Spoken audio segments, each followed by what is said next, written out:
sad time for Leslie and his family. He loved his trains, and that's why he wanted all the trains to come here, because he felt that they would be shown to the children and things like that, and his memory would carry on. It is sort of thing. The walks are being named and signs are being put up all about his life, and hopefully this video will tell you more about him. I love trains.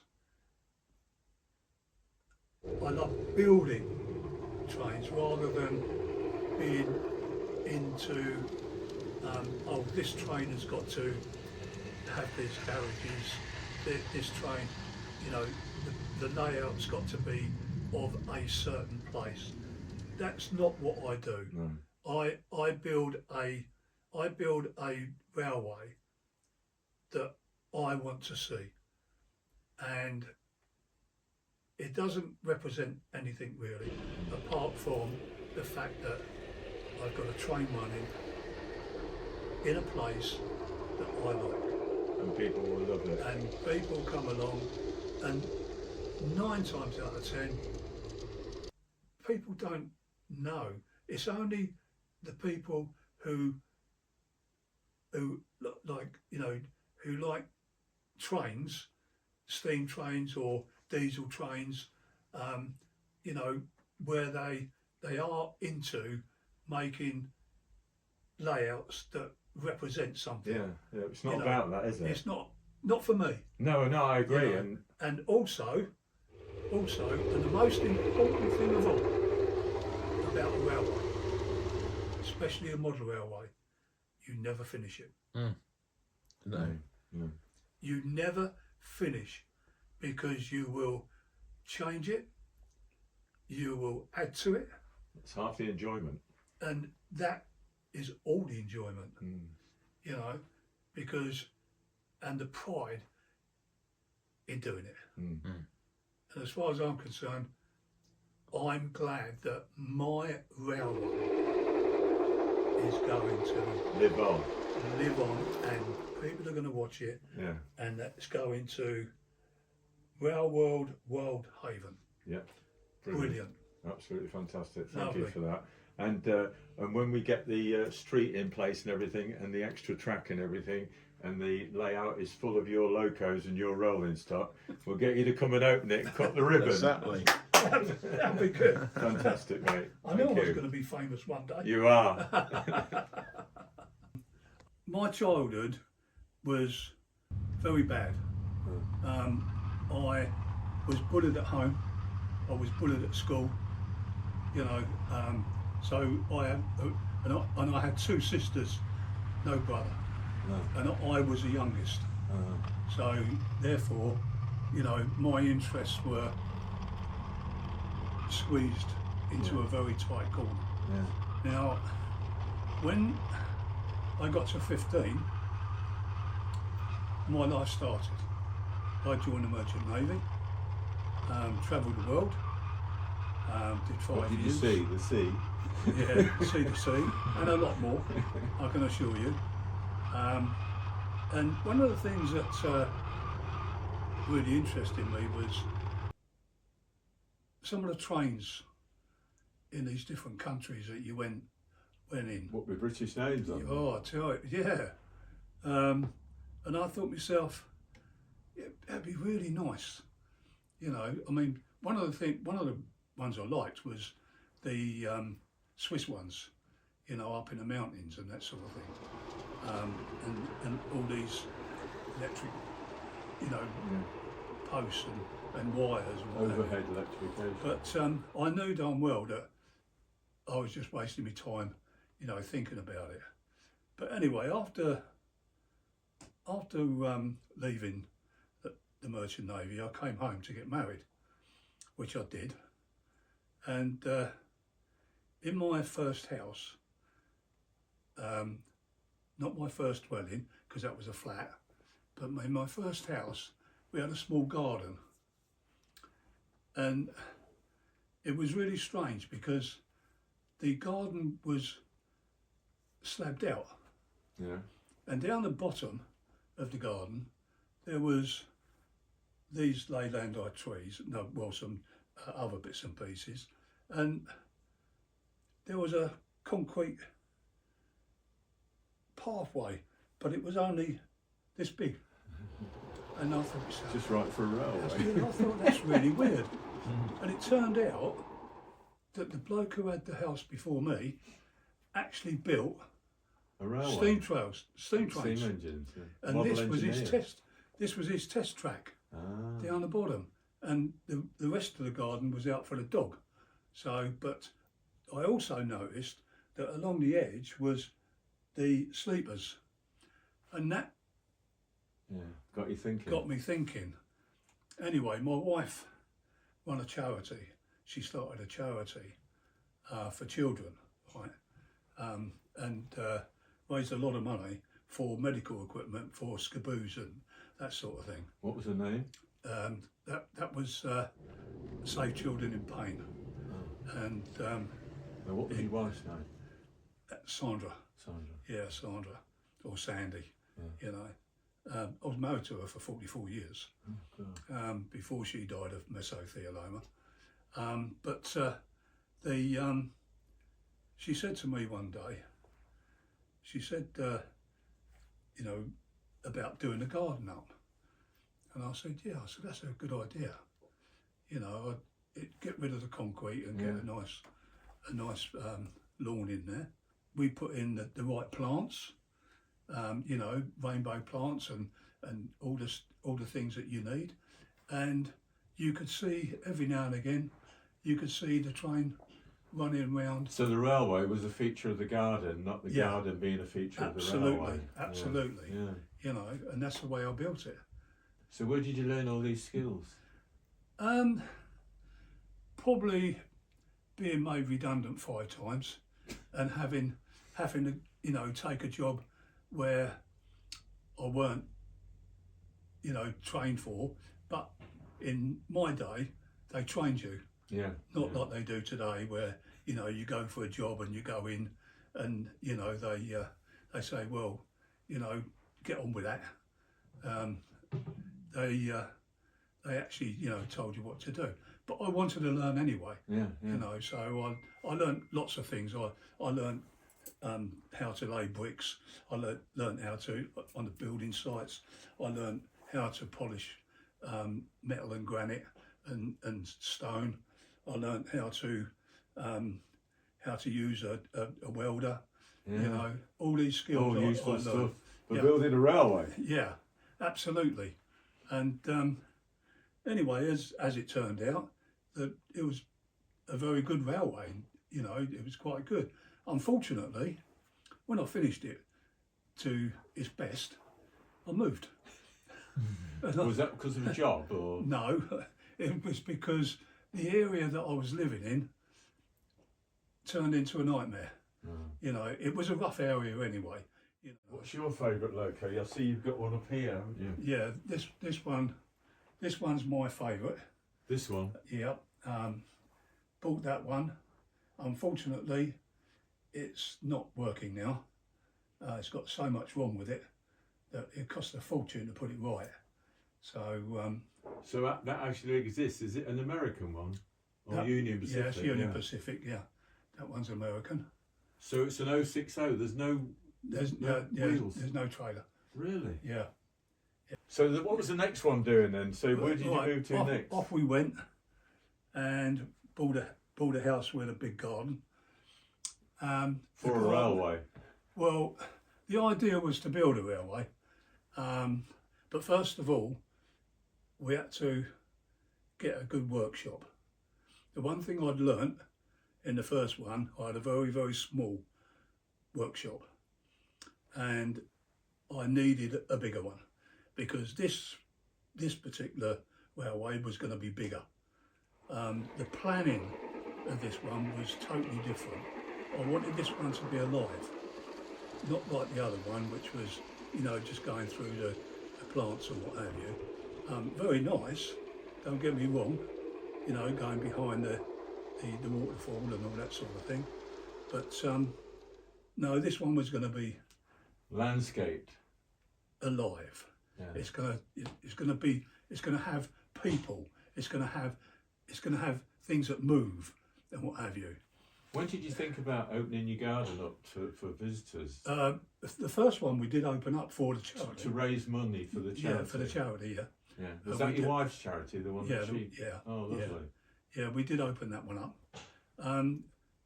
The next one we're on about now, we built walls. I got a young lad who was working for a builder who came in to do some work for me. He wanted to do a bit of bricklaying. So what I did is utilised his talents on the railway. I used his talents. Well, not his talents. I taught him. Yeah. You know, and he helped me. Yeah. You know, with the brickwork. And we built walls 45 feet by 42. That was the area we covered. All going round in circles, but coming off. One coming across a bridge, which I built because I ordered everything on the railway. All the infrastructure. Yeah, everything. And houses and everything. All the well, we never got round to building the houses apart from in a box. Yeah. But the idea was to have a seaside resort, which I did, with a pier, scratch built. I've seen that picture of that pier. Yeah, scratch built, and people on it, and everything else, and the train station. Didn't get round to the houses, unfortunately. And also a mountain with a ski lift, with skiers. Where was this? Where was the house? This house was in Walpole St Peter, in Norfolk, and the actual area, like, you know, within the confines of the railway. But before we actually could build the railway, we had to clear a lot of land because the garden was laid to wine and grapes, and the whole place was overgrown. A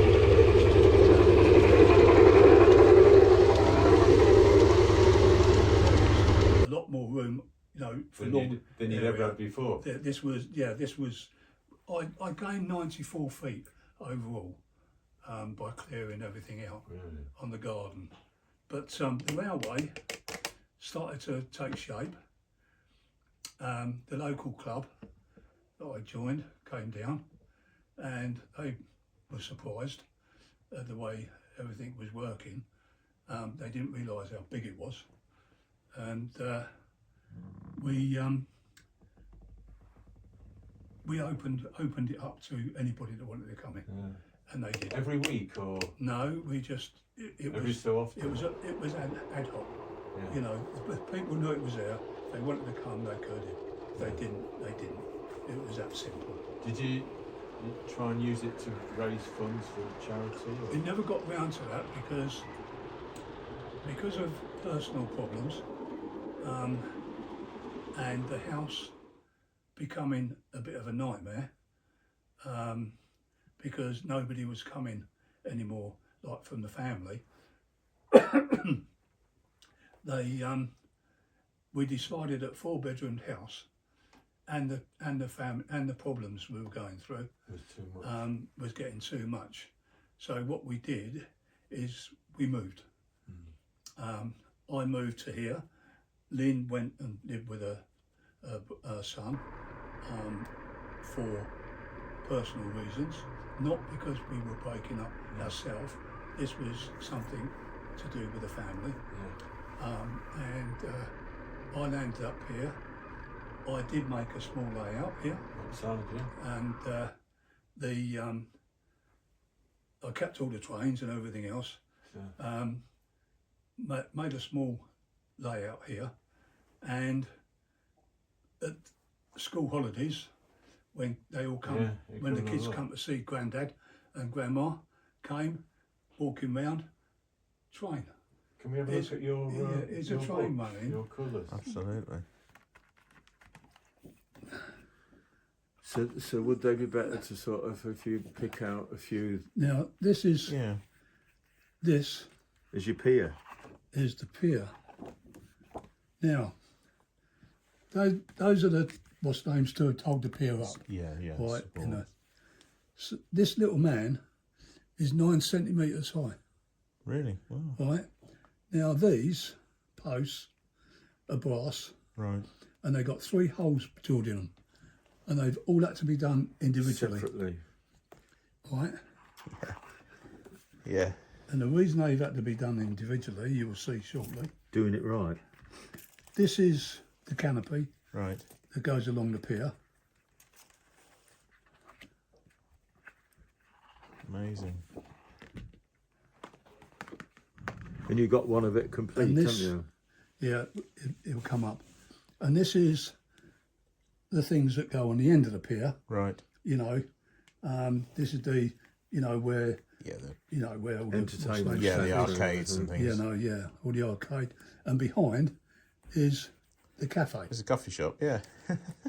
But How long did that take you to build? Because that must have been.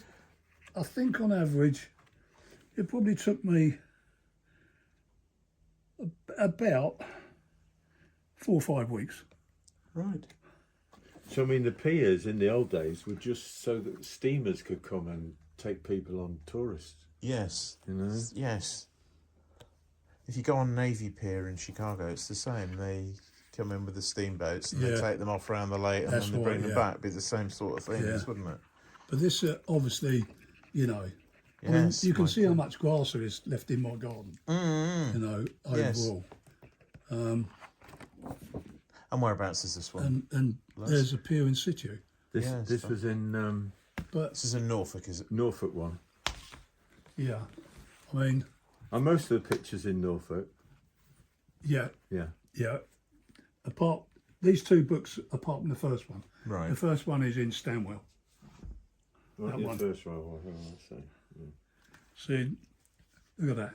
Yeah, no, it's beautiful, isn't it? Now look, this is where the trains are going. Right. But look at the state of it. Yeah, you've got some greenery to clear, let's say. There's my new workshop. Right. Dean's working hard. Now, this is going to be a station. Right. Oh, yes. See why you had to have a good workshop before you. Yeah. That's the most Yeah, important thing I to learned, get your workshop. I learned that at the first, Yeah. you know, when I was at 2 Lindsay in Stanwell. I learned that I've got to have a Space. good workshop. Did many of it venture onto the kitchen table? No, no, it didn't. Only because the kitchen table was not good enough for my work. But, I mean, look at the roof, how you put the beams in. And Yeah, everything. I put everything in. And, So and that this- building was designed from scratch by Yeah. you. yeah, it certainly was. Wow. I mean, in all honesty, you didn't need these beams, but you did it to make it right, didn't That's you? right. Yeah. Yeah.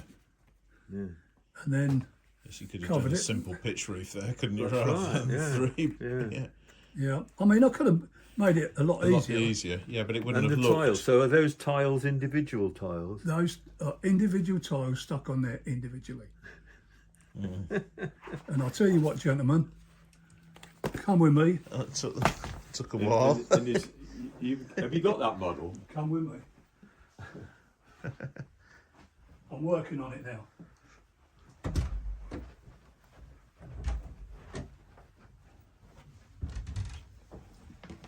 Uh-huh. Oh, yes. Wow, look at that. Had a young lad. No, I got a phone call from a guy around the corner. Andy Pierce. Really? Yeah. And he rang me up and it was pouring down with rain. And he said, Les, he said, this train's running. And I said, well, I can run one for you, you know, if you want one. He said, well, he said, I got my nephew here. he said he's been in London, and he actually drove a underground railway, underground train out of one station to the next. Right, he's 12 years old. I thought, oh Christ, Illegal. so, yeah. So anyway, they came round, but they came round in a group, and it's pouring down with rain. Got the train out, put it on the track, wouldn't work. Couldn't get it to work. So I said to him, I said, look, I said, I haven't run a train for a little while. I said, so, you know, it might be a bit on the track, like, you know. So I'll keep trying and see what happens. And anyway, they went off, and I got it to work. Rang him up, said, train's running.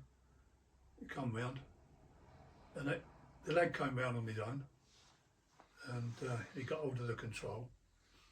And that lad stood there for over half an hour, right? And that train was going backwards and forwards, round and round. And he had the time of his life. Yeah.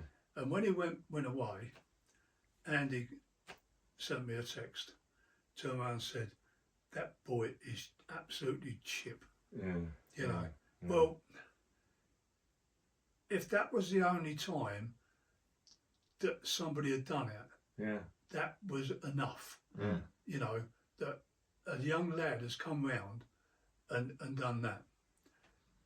But there's another one where a younger lad came round with grandma, and the trains were running at the time. And what I did is I said to him, I said, when the train comes from underneath the lodge, I asked him to pick up the control first. When the train comes underneath the lodge, turn the control arrow to the top to stop the train. And he did that, and this lad's only what, he could have only been 10, 9 or 10. And he did that. And then I asked him to press number 6. And he pressed number 6. Grandma made sure that he'd done it right. And I said, stand back. Now turn the arrow to number 3. And as he turned it to number 3, the sound went off. And it was loud. And he did jump, and the train started. You know, the train is about to leave. And off it went. And that young lad was absolutely, he was beside himself. Thrilled, you know. And every time I've seen children around my railway, it's been a pleasure to actually see their reactions, but the joy they showed when they left. And to be quite honest with you, you couldn't wish for anything better than that.